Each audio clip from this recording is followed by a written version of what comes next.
All right. Oh man, we've been talking for a long time.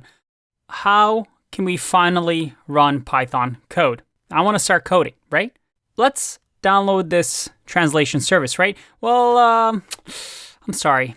Actually, this is something we're going to do later on in the course. And I know what you're thinking. WTF, Andre?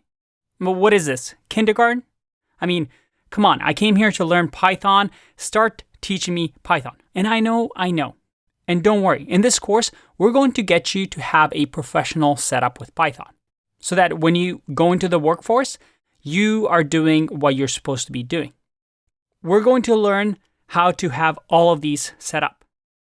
First, we're going to have our terminal or command line where we can run Python from right in what we call a REPL.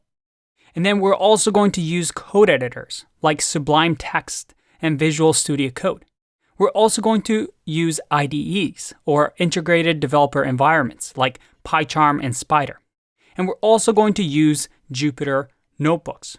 And I'm going to show you how to set up all of these on your computer, what the pros and cons of using each are, and how some of them might be used for machine learning, while others might be used for writing quick scripts.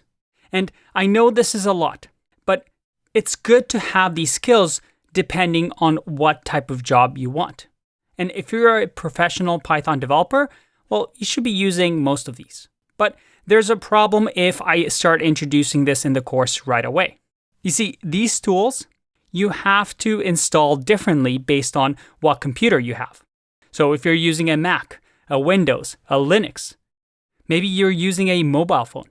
Because we want to get started right away and write some code instead of worrying about installations and making sure that your computer is all set up, I want to make sure that all of us can get started right away, no matter what device you're on. Now, if you're really keen, head on over to the section where I show you how to install all these on all of your devices so that you have it set up, and you can come back to this section. But I warn you, it's easy to run into problems and get confused when installing these tools. So I recommend sticking with what I'm about to show you, and I promise we will get you this professional setup. No other course is going to teach you all these things. But before I dive into these, we need to learn, well, we need to be able to just have fun and write some code.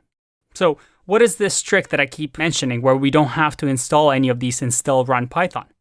It's called REPL.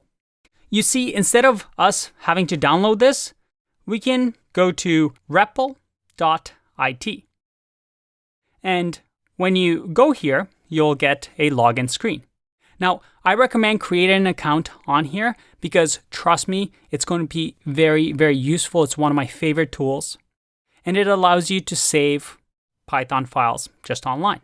For example, once you log in and create an account, you can just create a new REPL, choose the language that you want to use. In our case, we want to choose Python. We can name our REPL. So we can just call it hey, and we can just create our REPL and check it out. Right away, we have, without ever downloading this Python translation service, we can actually start writing Python right here in our browsers.